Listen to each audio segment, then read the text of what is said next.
información. Hablando de pendejos, hoy el presidente Andrés Manuel López Obrador señaló a uno de los intelectuales orgánicos, no sea mal pensado. Se le da mucho a Aguilar Camín también usar esto de pendejo, de pendejear a la gente. El presidente Andrés Manuel López Obrador mostró en la mañanera una grabación en la que se aprecia una reunión virtual del historiador Héctor Aguilar Camín, en la que pronostica que probablemente pierda también la revocación de mandato por pendejo, en línea con sus críticas y señalamientos contrarios a la 4T. Luego de una primera reproducción del video que muestra una reunión de Aguilar Camín con sus excompañeros del Colegio Patria de la Ciudad de México, misma que fue dada a conocer originalmente por el periodista Hernán Gómez Bruera, el primer mandatario solicitó que volvieran a poner la última parte y señaló, en tono irónico: todos los que están ahí piensan igual. Miren, puro científico. Así también, don Leonardo Schwebel, científicas sus expresiones a su audiencia. Y precisamente para hablar de Héctor Aguilar Camín, el científico Héctor Aguilar Camín, diría el presidente Andrés Manuel López Obrador, me da mucho gusto saludar a don Ricardo Sevilla, a quien le ofrezco una disculpa y le agradezco su paciencia. Ya me dejó sacar el foie. Ahora escuchamos el análisis, sus opiniones y comentarios del colaborador de la revista Polemón, colaborador de Regeneración MX y obviamente un miembro importante de esta familia sin censura. Don Ricardo, ¿cómo estás? Muy buenos días. Querido Vicente, público, muchas gracias por tus diferentes palabras, como siempre. Estoy muy contento porque efectivamente el presidente da a conocer en su conferencia mañanera este video que fue publicado también originalmente, no solamente por Hernán, sino por, paradójicamente, el periódico de Miguel Ángel Mancera, un periódico absolutamente opositor al de López Obrador, en el cual, por cierto, yo escribía, era columnista de Contrarréplica, pero eso es agua pasada. Fíjate que me llama muchísimo la atención la denostación de Héctor Aguilar Camín, sobre todo porque siempre está hablando de las dictaduras, concretamente de la dictadura que supuestamente él influiría en la presidencia de López Obrador y convertiría a este país no solamente en Venezuela, sino en Cuba.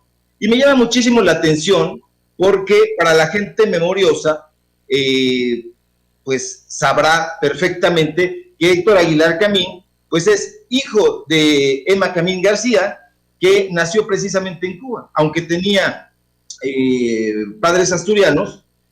La madre de Aguilar Camín nació en Cuba, ergo es cubana y Aguilar Camín también lo es.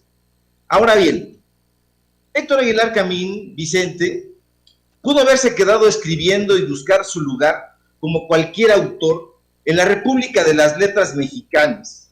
Morir en el Golfo, La Guerra del Galio, son novelas bastante decorosas, incluso destacadas, hay que reconocerlo.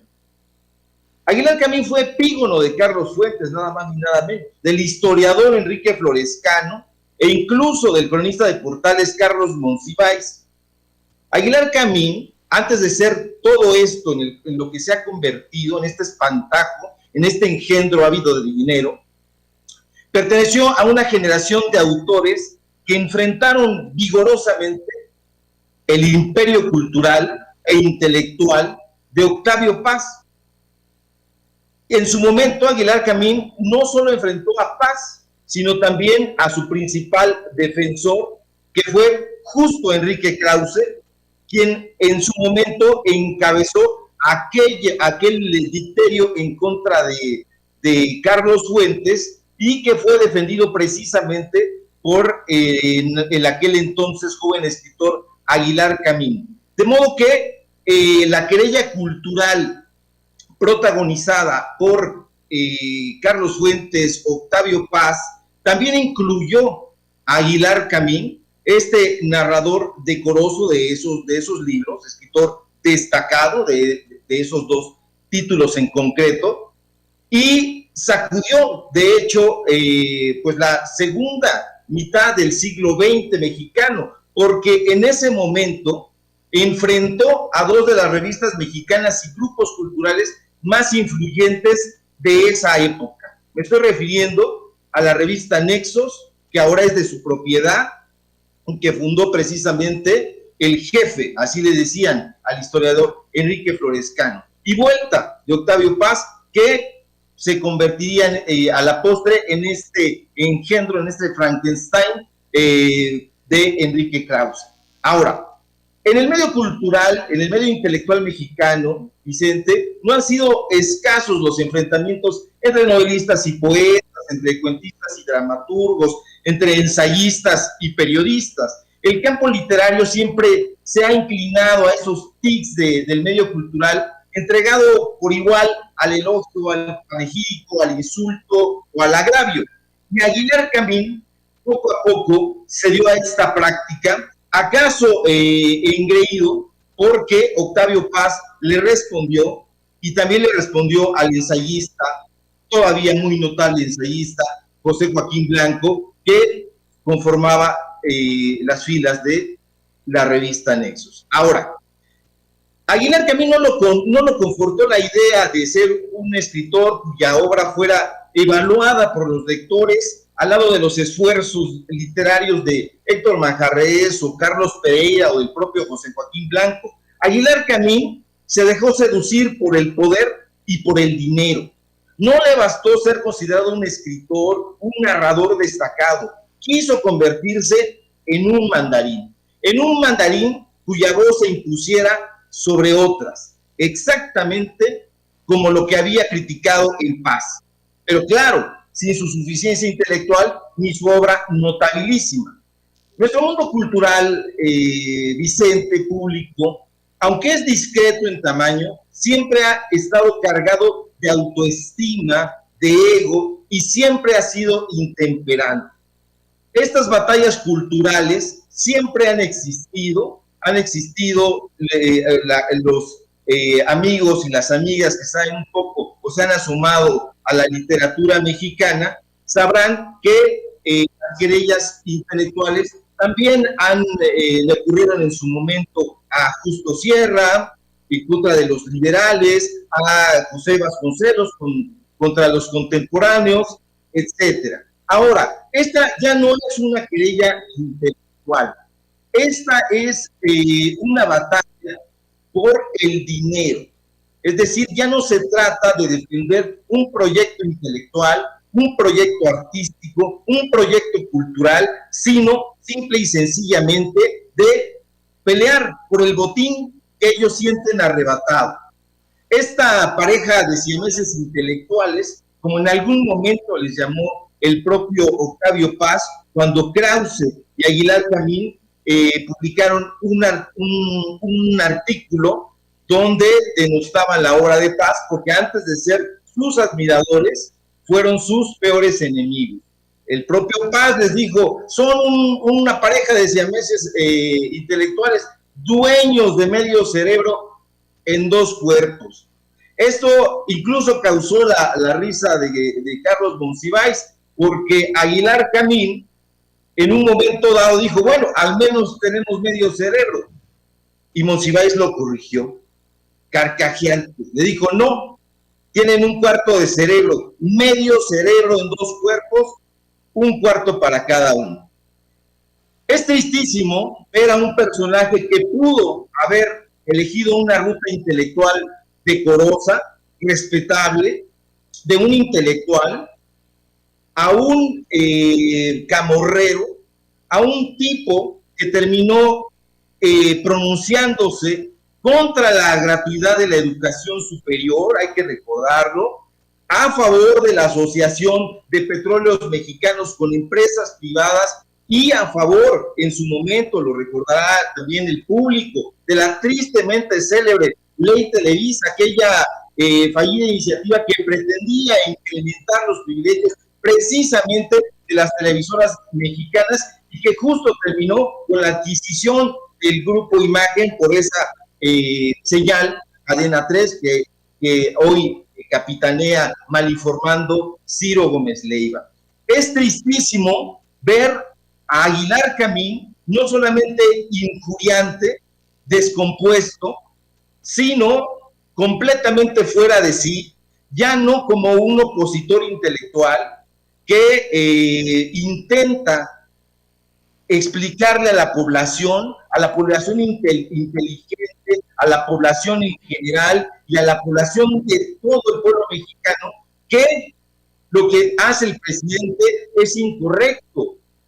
Está en su derecho de disentir, está en su derecho de no compartir ese proyecto, pero ha sustituido los argumentos por la injuria, como hoy lo exhibió el presidente de la República, y esto nos da cuenta de que se trata de un grupo de letraheridos, de un grupo de mandarines que estuvieron acostumbrados a la modestia y el arrebolamiento de los criados, de los sirvientes, de los lacayos, que tenían que acercarse a ellos para que les publicaran en sus revistas, en sus empresas editoriales, en esta dinámica incluso de influir en editoriales importantes del Estado, como el Fondo de Cultura Económica, donde también imperaba la influencia de Enrique Krause a través de el gerente editorial, que duró ahí más de 20 años, Adolfo Castañón, y también de Otto Granados Roldán. Este nombre hay que tenerlo muy en cuenta, porque junto con Aurelio Nuño Mayer, hay que decirlo así con todas sus letras, se encargaron de tratar de modificar los contenidos de los libros de texto gratuitos con el aval de Peña Nieto, porque Otto Granados Roldán fue subsecretario de Nuño Mayer y posteriormente lo sucedió en la Secretaría de Educación Pública, y fue en ese momento cuando recibieron dos contratos millonarios, uno por 96 millones de pesos y el otro por 92 millones de pesos, para influir, para modificar los contenidos del libro de texto gratuitos de nivel primaria, donde nosotros ya no vemos los poemas incluso que había de Jaime Sabines, y ahora están los nombres de algunos de sus amigos. Entonces, precisamente por eso están muy enojados, y están enojados todavía más porque no solamente los exhibe el presidente, sino los exhibimos los medios de comunicación independientes que tratan de acallarnos, porque damos a conocer información dura, información veraz, información que no pueden objetar, porque está en datos, está en repositorios, está completamente fuera de toda duda, y que nos mandan a personajes que están vinculados con Claudio X González a través de AP para tratar de acallarnos, como ocurrió con Sin Censura, como ha ocurrido y sigue ocurriendo en Regeneración, y como ha ocurrido también en mi propia cuenta de Facebook, que ha salido a momentos y que ha tenido que ser cambiada en diferentes oportunidades, porque estos personajes también influyen directamente en las recomendaciones y en el pacto que hicieron con Facebook y con Twitter. Entonces, es tristísimo ver que estas figuras intelectuales, llegada a la vejez, una vejez que podrían sentarse, como dijo el presidente hoy, yo me voy a mi rancho al término de mi mandato, al término de mi gestión, y me voy a escribir y no participo en la vida pública de nada. ¿Por qué? Porque eso es lo que hace un escritor. Quien no entienda esta parte es porque definitivamente no es un escritor. Y estos dos personajes, Aguilar Camín y Krause, no lo entienden porque no son escritores. Aguilar Camín lo fue en su primera etapa con estas dos novelas que mencioné, pero de ese personaje, de ese narrador destacado, a el personaje que se convirtió en el intelectual de Roberto Borges Angulo, el que se dio a que a través de más de 1 millón de pesos aceptara fortalecer la difusión y promoción y gestión pública de este pillo, hay una distancia que ya es imposible de recorrer. Entonces es muy importante para las nuevas generaciones, que se haga un retrato puntual de quiénes son estos personajes, de cómo se convirtieron de modestos autores, novelistas, narradores, poetas, ensayistas, etcétera, a prósperos empresarios que ahora tienen empresas editoriales, compañías de video que les surten de material ya no al gobierno federal, por fortuna, pero que lo hicieron durante muchos sexenios, pero que continúan haciéndolo en otros estados que son opuestos a la transformación, no de López Obrador, no lo que propone este presidente, eso lo quiero dejar bien subrayado, sino a cualquiera que no esté de acuerdo con las políticas y con los intereses que a ellos les convienen. No les interesa a la gente, les interesa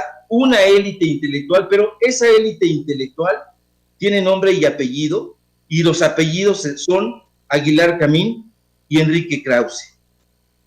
Querido Ricardo, te voy a pedir que me des el derecho y el permiso de interrumpirte en cualquier momento, porque estamos esperando la conferencia de prensa de Claudia Sheinbaum, la jefa de gobierno de la Ciudad de México, en relación a los peritajes que ya se han recibido sobre la tragedia, el desplome de la línea 12 del metro hace unas semanas. Pero mientras sale a conferencia de prensa Claudia Sheinbaum, la jefa de gobierno, déjame preguntarte, porque quiero saber tu opinión sobre esto que te voy a comentar. Es un estudio de opinión, es una encuesta que hará bramar, chillar, patalear, tirarse al suelo, pararse de cabeza a personajes como los que estás mencionando, como Enrique Krause y a Héctor Aguilar Camín, que son dos de los personajes recurrentes en las críticas del presidente Andrés Manuel López Obrador. Y es que, de acuerdo a este estudio de opinión que te menciono, el financiero Bloomberg informa que el 51% de los mexicanos encuestados considera como buenas o muy buenas las conferencias mañaneras del presidente Andrés Manuel López Obrador, cifra que es mayor al 37% que indicó lo mismo en abril pasado. El 49% de los encuestados califica como buenas o muy buenas también las conferencias que ya dejaron de existir, las de Hugo López-Gatell por la tarde. Así que creo que en una democracia la mayoría habla, y la mayoría, el 51% de los encuestados, señala como buenas o muy buenas las conferencias mañaneras. Ante esta realidad se tienen que enfrentar los abajofirmantes, los intelectuales orgánicos, los empresarios carnales y los de la alianza putrefacta del PRIANREDE, querido Ricardo. Desde luego, y es una realidad avasallante, porque yo no solamente estoy de acuerdo con estas mediciones, sino que lo comparto absolutamente.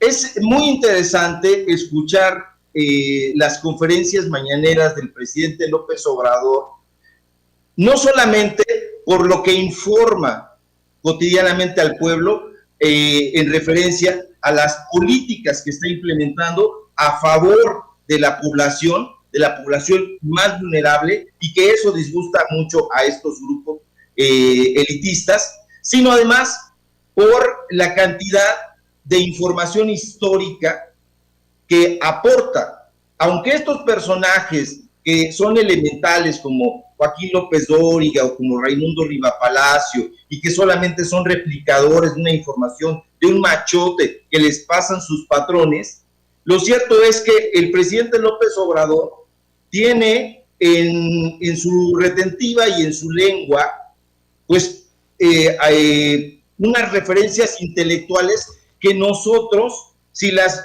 analizáramos minuciosamente, nos iríamos de espaldas, porque nunca las escuchamos en ningún presidente de México, nunca. Es decir, si nosotros recordamos que Enrique Peña Nieto no sabía la diferencia entre Carlos Fuentes y Krause, entre la Biblia y no sé qué texto que además fue a presentar ahí con este pillo de Padilla en Guadalajara, del que también habló el presidente, nos daríamos cuenta de que López Obrador nos está aportando clases de historia. Mira que hablar de José Revueltas, de Carlos Pellicer, de Jaime Sabines, de Pablo Neruda, de López Velarde, que se cumple ya en unos días su centenario, de referencias culturales, intelectuales de Carlos Monsiváis, de Chema Pérez Gay, que fue hermano de este tipo, Rafael Pérez Gay. Es increíble que nosotros no podamos sentarnos sin fobias, sin inclinaciones, a escuchar lo que nos tiene que decir el presidente.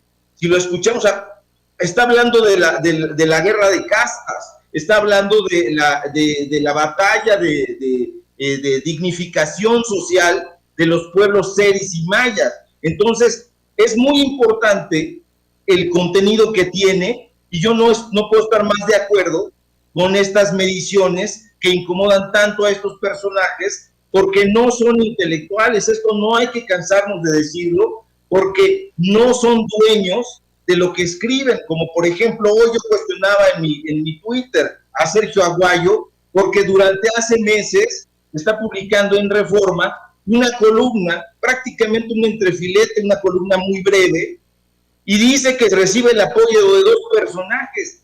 De modo que entonces 3 personas escriben ese entrefilete, él lo firma, y es un intelectual que mantenemos nosotros, además de lo que le paga Junco.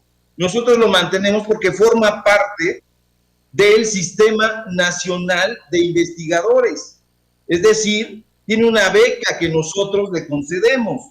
Y eso ya no puede ser posible porque estos falsos prestigios se han ido colando y se han ido posicionando, y precisamente hoy que ven tambaleando su mandarinato, están tan enfurecidos porque quieren la silla que les están arrebatando, como dijo el presidente, y que lo hemos dicho aquí también, una nueva generación de periodistas, de intelectuales, de artistas jóvenes. Y hay que saber cuándo retirarnos y apoyar a estas nuevas generaciones y entrar con ellos y no obstaculizarlo. Y es precisamente lo que quieren hacer estos personajes. Oye, Ricardo, conoces seguramente a Max Kaiser, ¿no? ¿Te acuerdas de él? Nada más te pregunto. Sí. Muy bien.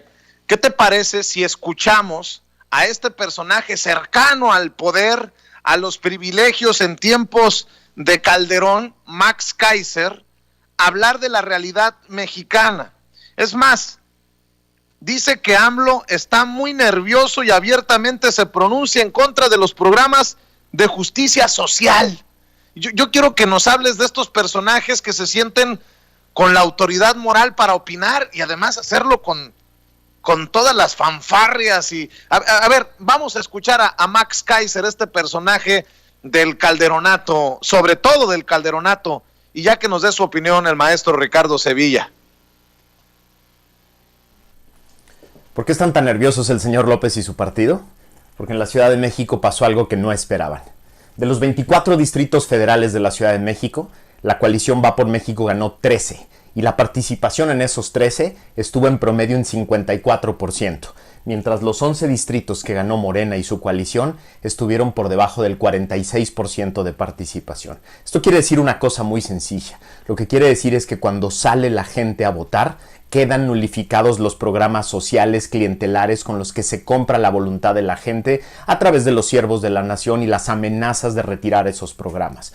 Cuando sale la clase media a votar, la que no recibe nada, la que no recibe un quinto de ayuda del gobierno, cuando sale a votar en contra del gobierno para reclamar que no hay empleos, que no hay seguridad, que la ciudad no se está manejando de manera adecuada, que el país no se está manejando de manera adecuada, cuando sale esa clase media a votar y lo hace sin ligas políticas, lo hace sin sentirse representado, lo hace en contra de Morena. Y eso los tiene muy nerviosos. Hay más de 26 millones de hogares en todo México, 26 millones de hogares de mexicanas y mexicanos que no recibimos un solo centavo de ayuda del gobierno. Un solo centavo. No les alcanza para comprar voluntades en todo el país y por eso están tan nerviosos. Pero tú y yo, los que somos de clase media, los que no recibimos ayuda, no sentimos ninguna representación política, no sentimos que ningún partido se ocupe de nosotros. Por un lado voltean a ver a las clases sociales menos favorecidas y tienen razón de hacerlo, pero por otro lado establecen ligas con las clases altas para establecer proyectos de gran envergadura. Y tú y yo, la clase media atrapada en medio, no tenemos ninguna representación política. Nadie se ocupa de nosotros, no hay programas sociales para nosotros, no hay programas de empleo, de seguridad para nosotros. Necesitamos una representación política, necesitamos a alguien que se ocupe también de nosotros, porque queremos ser parte de la reconstrucción del país. Necesitamos construir una verdadera alternativa que nos incluya a todos, que nos incluya a todos los que estamos trabajando por este país sin ayuda de nadie. Pues a ver, apostándole a la división, apostándole al clasismo y apostándole a la discriminación, Max Kaiser hace un análisis muy, con mucho respeto lo digo, muy pedorro de esta realidad mexicana y le apuesta nuevamente al discursillo de su jefe, del patrón Felipe Calderón, de que Morena perdió y que los que ganaron son los que en realidad perdieron. No sé si parezca trabalenguas, pero maestro Ricardo Sevilla, te escucho. Desde luego, este personaje simplemente basta, como a mí me gusta hacerlo, ponerlo frente al espejo y no forma parte de ninguna clase media. Forma parte del grupo nada grueso de voceros de Felipe Calderón, de Gustavo de Hoyos, y esto está comprobado. Este sujeto es el presidente de eso que llaman la Comisión Anticorrupción de la Coparmex.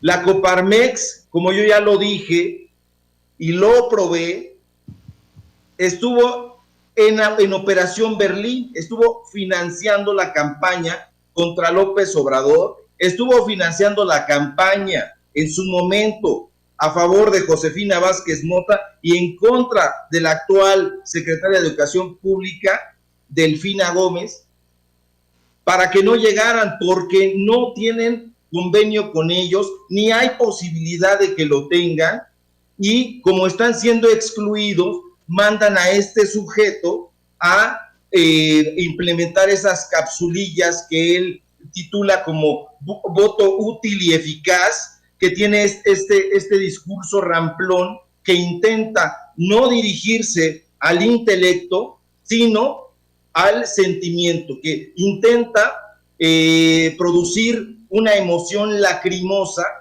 divisionista, porque como dije ayer, están a la casa del voto de eso que llaman ellos tan ambiguamente la clase media y que es tan difícil de definir y que definitivamente no van a obtener porque no se han dado cuenta que este asunto de ser aspiracionista forma parte de un discurso que les inocularon desde el empresariado. Ya lo veíamos hace mucho tiempo en la novela aquella de Trainspotting, la recordarás, la recordará el público. Al final, el personaje Renton dice, me voy a endeudar, una tarjeta de crédito, una mascota, etcétera. Entonces, tener deudas, tener un automóvil, ir a pasear al perro, es como el sueño dorado que le han vendido a un sector de la población con el deseo de que se convierta, en términos de ficción, en ellos. Y eso nunca va a suceder, y precisamente por eso este sujeto nunca va a pasar de darle sus opiniones a la locutora Marta de Baile. Entonces, hay que medirlo en sus justas dimensiones y darnos cuenta de que no es un intelectual tampoco, de que no es un periodista, de que jamás será capaz de aportar un análisis riguroso, simple y sencillamente porque le pagan en la Coparmex, porque le paga W Radio y porque tiene un vínculo con todos estos personajes y es simple y sencillamente un vocero pagado por los empresarios.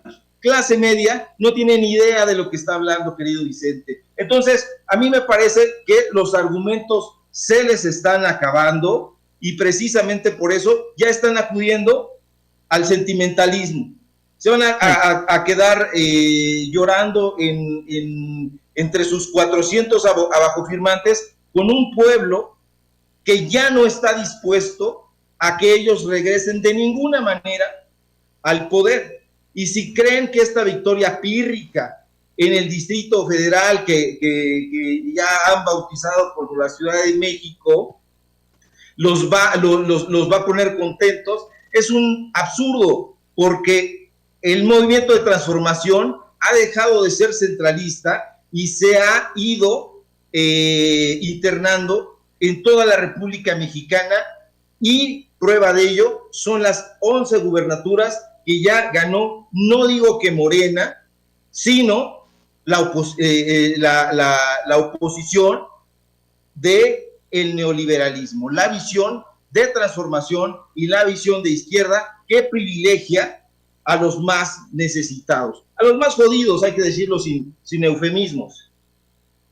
Así es, pues qué interesante el análisis que haces de este planteamiento de Max Kaiser, quien desde los privilegios, con la mano en la cintura, se siente con autoridad moral, pero le has desmoronado en la mano precisamente su discursillo, maestro Ricardo Sevilla. Te agradezco como siempre, Ricardo, por tu generosidad, por tu paciencia. ¿Por qué no cerramos invitando a la gente para que te apoye? Lo mismo con lo que escribes en Polemón, que lo que escribes en Regeneración MX y obviamente en tus redes sociales. Claro que sí, querido Vicente, público. Síganme en Twitter, @SevillaCrítico, en mi cuenta de Facebook, Ricardo Sevilla, así nada más, y en mis participaciones en Regeneración, que ya tenemos ahí preparado. Ya la próxima semana van a ver qué sorpresas les tenemos en nuestro medio de comunicación, que como aquí en Sin Censura ha tratado de ser sofocado y que no lo han conseguido ni lo conseguirán. Entonces, síganos por favor en Regeneración y aquí en La Familia Sin Censura. Te mando un fuerte abrazo, querido Vicente, Ceci, y a todo el público que nos está escuchando. Muchas gracias. Muchas gracias, Ricardo Sevilla, por hablar.